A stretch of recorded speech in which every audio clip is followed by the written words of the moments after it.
The Apple Watch Series 11 and the Apple Watch Ultra 3 are just around the corner, thanks to Apple's biggest event of the year happening literally next week, on Tuesday, the 9th of September. So grab that popcorn, turn on theater mode on your Apple Watch, and hear all the final leaked rumors about the Apple Watch Series 11 and the Apple Watch Ultra 3. Now, if you want to level up your lock screen this Apple launch season, we've got you covered.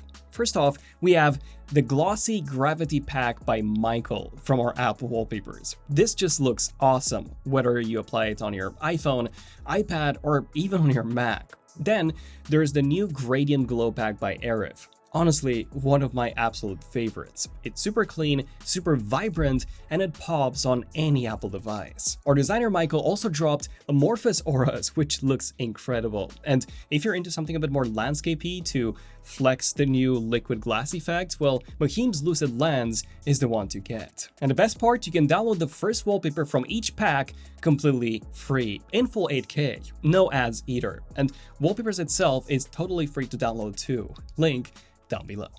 Now, back to the Apple Watch Series 11 and the Apple Watch Ultra 3. First off, we've got the rumored design changes. Before the Series 10 came out last year, there were a lot of rumors that Apple was working on a special Apple Watch X, so to say, to celebrate the 10th anniversary. The idea here was that it would get a big redesign, with a flat frame, a slimmer body, and even a brand new magnetic system for attaching the bands. But none of that really happened. All we got was a very similar design, with smaller screen bezels and a slightly thinner body. And since Apple didn't actually celebrate the 10th year anniversary of the Apple Watch last year, there's still a very small chance that we could see something like that with the Series 11. Although it is extremely unlikely, as we haven't had any leaks on this since the original redesign leaks came out, even before the Series 10 launched. Therefore, we're not really expecting any big design changes this year, maybe just some new colors. And honestly, that would be a nice upgrade, because the Series 10 was the first Apple Watch in over 5 years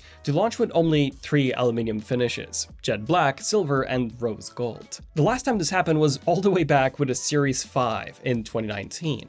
From the Series 6 through the Series 9, Apple gave us 4 or even 5 color options. So fingers crossed that the Series 11 brings back at least 4 aluminum finishes. As for the Ultra 3, again, we aren't expecting any major changes when it comes to the design. Only maybe some slimmer display bezels. Which takes us to the display changes. And here, the Apple Watch Ultra 3 may be getting some slimmer bezels, and that's based on some leaked iOS 26 code that was pointing towards a new resolution of 422 by 514. For comparison, the Ultra 2 had 410 by 502, so this bump makes it pretty likely that Apple's slimming down the bezels, which right now are quite thick, especially when compared to the Series 10s. We should also be seeing the new upgraded and the more power-efficient display of the Series 10 coming to the Ultra 3, whilst keeping the same 3000 nits of brightness from the Ultra 2. This would then be an LTPO3 display with wider viewing angles, up to 40% brighter when viewed from an angle, and also the ability to refresh every second while in always-on mode, possibly enabling even some cool new watch faces. Maybe a brand new Apple Watch Ultra exclusive watch face in addition to the reflections and flux faces that the Series 10 got. Now, when it comes to the Series 11, however, we aren't expecting any major changes to the display, as last year's Series 10 did get quite a few improvements over the Series 9.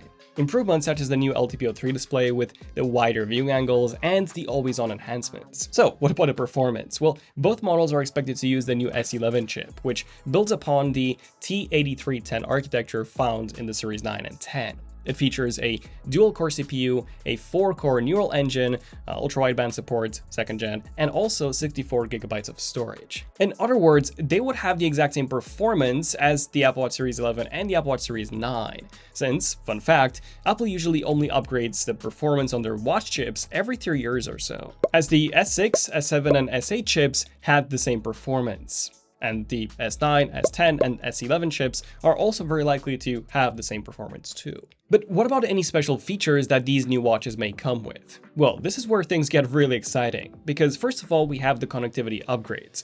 Currently, the Apple Watches, they still rely on Intel modems, which are stuck on LTE. But Apple is reportedly planning to switch over to MediaTek chips for future models. These support something called 5G RedCap, basically a lighter version of 5G that's designed for wearables, since, they don't need the super high speeds of regular 5G.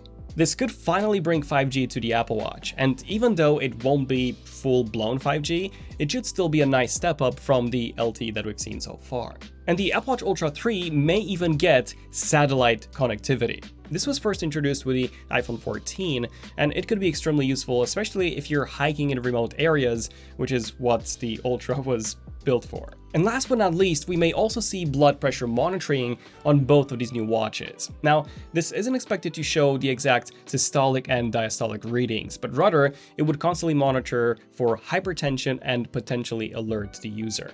And of course, we are very likely to see blood oxygen monitoring being reintroduced on these watches, as it has been disabled for users in the US since last year, only re-enabled for older watches via a software update last month, which was Watch OS 11.6.1.